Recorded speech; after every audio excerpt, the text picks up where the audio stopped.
பகவன் என உரை வைத்து காய் தந்து கனி தந்து தேன் தந்து தேனியின் சுவை தந்து நாதந்து பேச வைத்த முத்தான தமிழுக்கு எனது முதற்கோடி வணக்கங்கள் பல.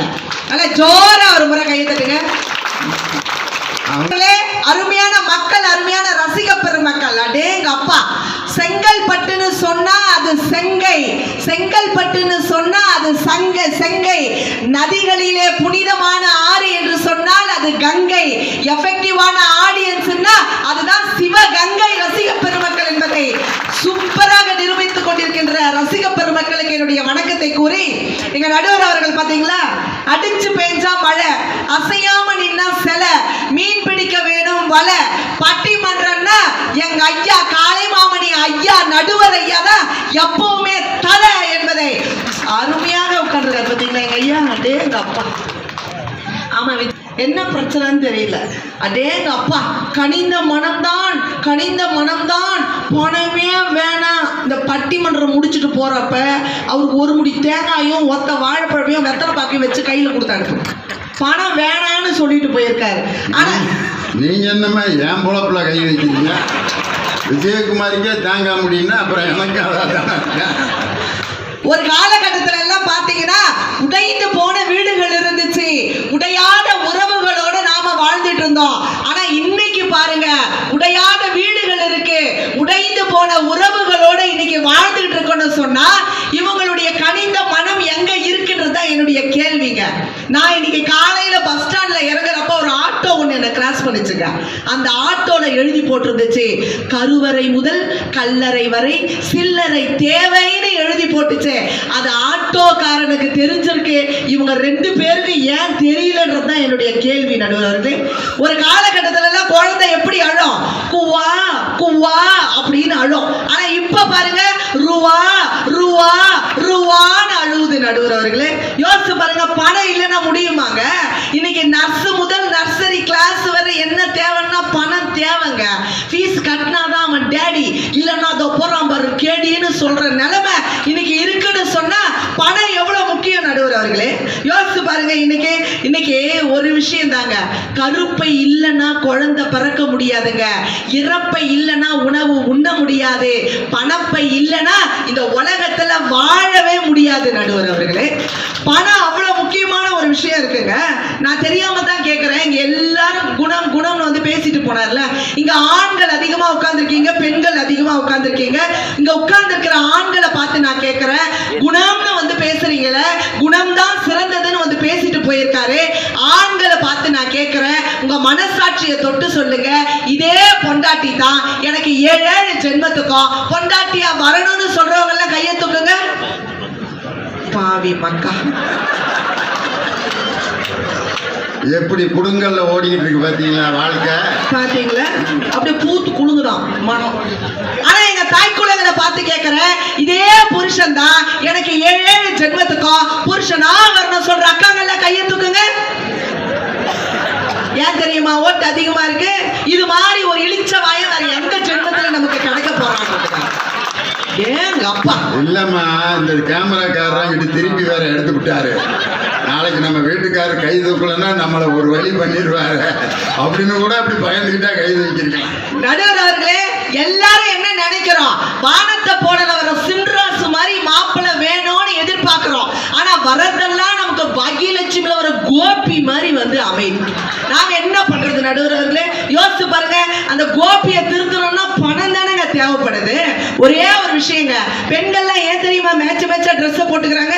இங்க பாருங்க, மஞ்சள் கலர்ல புடவை, மஞ்சள் கலர்ல வளையல், மஞ்சள் கலர்ல பொட்டு, மஞ்சள் கலர்ல கிளிப்பு, எல்லாம் மேட்சா போடுறாங்க. ஏன் தெரியுமா? கட்டினதுதான் மேட்சா அமையல, அட்லீஸ்ட் கட்டிக்கிறதாச்சும் மேட்சா இருக்கட்டுமேன்றதுக்காக தான் நடுவர் அவர்களே. கல்யாணத்துக்கு முன்னாடி எல்லா ஆண்களும் என்ன தெரியுமா சொல்லுவாங்க, கட்டுனா அவளை தாண்டா கட்டணும் அப்படின்னு ஒத்த கால்ல நிப்பாங்க. கல்யாணம் ஆகி ஒரு 1.5 வருஷம் ஆகட்டும், வெட்டினா அவளை தாண்டா வெட்டணும் சொல்றாங்களே இல்லையா? கல்யாணத்துக்கு முன்னாடி பாருங்களேன், கொஞ்ச நேரம் பேச யாண்டி தங்க போனை வச்சிடுறேன், இன்னும் கொஞ்ச நேரம் பேச அப்படின்னு ஒரு 2.5 வருஷம் ஆகட்டும், பேசிய என் உசுர் எடுக்கிற வாயை மூடி தோலை சொல்றாங்களே இல்லைங்களா நடுவர்களே? கனிந்த மனம் இருந்துச்சுன்னா அங்க சலிப்பு வராதுங்க. ஆனா அதே மனைவிக்கு திருநெல்வேலி ஒரு அல்வாவோ அற்புதமா ஒரு 10 ரூபா கொடுத்து மல்லிப்பூவும் வாங்கிட்டு போய் கொடுங்க, கொடுத்து பாருங்களேன், எவ்வளவு சந்தோஷம் சந்தோஷம் நடுவர் அவர்களே. பணம் இருந்தாதாங்க வாழ்க்கையில சந்தோஷமே வரும். ஐயா வந்து சொல்லிட்டு போனாரு, சாவரப்ப நம்ம என்ன எடுத்துட்டு போறோம், செத்து போன அப்புறம் மனுஷன் என்ன எடுத்துட்டு போறான். உண்மைதான் ஐயா, நம்ம சாவை எடுக்கணும்னாவே பணம் தேவை. அது தெரியுமா உங்களுக்கு? யோசிச்சு பாருங்க நடுவர் அவர்களே. 4 பேர் நம்மளை திரும்பி பார்க்கணும்னா ஒண்ணு அவன் பைத்தியக்காரனா இருக்கணும், இல்ல பணக்காரனா இருக்கணும். நடுவர் அவர்களே, நாங்கெல்லாம் பணக்காரங்க. யோசிச்சு பாருங்க. நாங்க என்னன்னா பொதுவா சொல்றேன், பணத்தை பத்தி பேச வந்தவங்க. ஆனா ஒரே ஒரு விஷயம் சொல்றேன், கேட்டுக்கோங்க. இன்னைக்கு நாட்டுல அதிகமான பிரச்சனைகள் ஏற்படுதுன்னு சொன்னா அது குணத்தால தானங்க. யோசிச்சு பாருங்க, ஒன்னும் பிரச்சனை இல்லைங்க. இன்னைக்கு பணத்தால் ஏமாந்தவர்களோட பாசத்தால் ஏமாந்தவர்கள் தான் இந்த நாட்டிலே அதிகமாக இருக்கிறார்கள் என்று சொன்னால் உங்க குணம் எங்க போட்டுச்சு?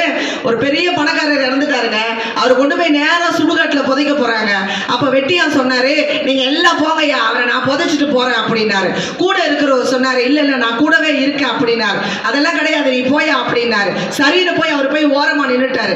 வெட்டியானுக்கு தெரியும் எப்படி அந்த பணத்தை எரிக்கணும்னு சொல்லிட்டு மூட்டின உடனே இந்த காலில் இருக்கிற அந்த நரம்பு சுருன்னு இழுத்த உடனே அந்த பணம் எந்திரிக்கும். எந்திரிச்ச உடனே வெட்டியா என்ன பண்ணுவார்னா கால்லயே கட்டிலேயே ஒரு அடி போடுவார். அப்படிதானங்க?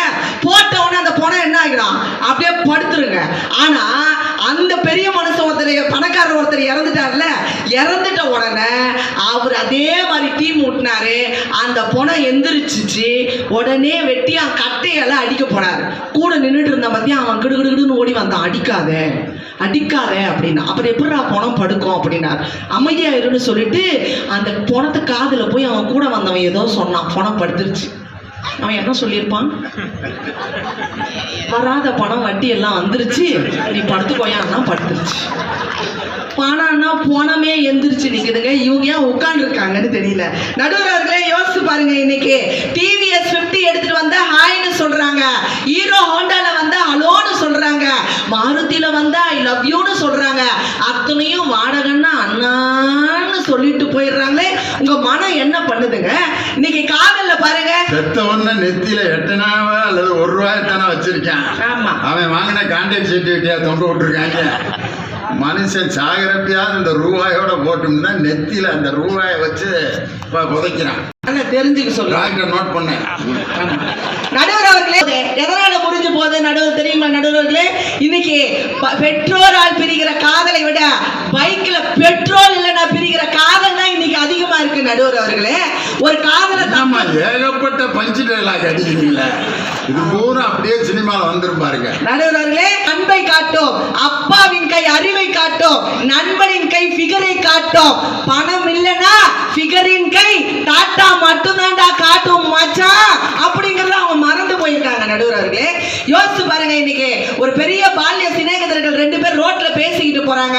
உனக்கு 2 பிள்ளையடா, 2 பிள்ளைய என்ன பண்றான்னு சொல்லி கேட்கிறப்ப அவர் சொன்னாரு, ஒரு பிள்ளை ஆஸ்திரேலியால இருக்கான், இன்னொரு பிள்ளை அமெரிக்கால இருக்கிறான். இப்ப எந்த பிள்ளைடா உன்னை பாத்துக்கிறான்னு சொல்லி கேட்கிறப்ப 2 சன்னும் என்ன பாத்துக்கலடா, நான் வாங்குற பென்ஷன் தான்டா இன்னைக்கு என்ன காப்பாத்துதுன்னு சொன்னா உங்க மனம் எங்க போச்சுன்றதா என்னுடைய கேள்வி. நடுவர் அவர்களே, வீடு வரை லேண்ட்லைன், வீடு வரை லேண்ட்லைன், வீதி வரை கார்ட்லெஸ், காடு வரை செல்லு, கடைசி வரை பில்லுன்றதை இவங்க மறந்து போயிருக்காங்க. நடுவர் அவர்களே, நிறைவா நான் இப்படி சொல்லி முடிக்கிறேன். நான் திருத்தணியிலிருந்து வரேங்க.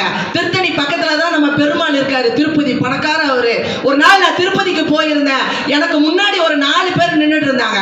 அதுக்கு முன்னாடி நின்னவன் சொன்னா, சாமி நான் 500 ரூபாய் வச்சிருக்கேன், பெருமாளை எப்ப பார்க்கலாம் அப்படின்னாரு. கூட இருந்த அந்த பட்டாச்சியார் சொன்னாரு, நீ 5 நாள் ஆகுண்டா பெருமாளை பார்க்கறதுக்குன்னாரு. அதுக்கு பின்னாடி இருந்தான், சாமி நான் 5000 ரூபாய் வச்சிருக்கேன், பெருமாளை எப்ப பார்க்கலாம் அப்படின்னாரு. உடனே பட்டாச்சியார் சொன்னாரு, நீ 5 மணி நேரத்துல பார்த்துடலாம்டா பெருமாளை அப்படின்னாரு. அதுக்கும் பின்னாடி ஒருத்தர் இருந்தான், சாமி நான் 50000 ரூபாய் வச்சிருக்கேன், பெருமாளை எப்ப பார்க்கலாம் அப்படின்னாரு. பட்டாச்சியார் சொன்னாரு, நீ 5 நிமிஷத்துல பெருமாளை பார்த்துடலாம்டா அப்படின்னாரு. அதுக்கு பின்னாடி ஒருத்தர் இருந்தான், சாமி நான் 5 லட்சம் ரூபாய் வச்சிருக்கேன், பெருமாளை எப்ப பார்க்கலாம் அப்படின்னாரு. சாமி சொன்னாரு, நீ இங்கே பெருமாளை நான் தூக்கிட்டு வரேன்.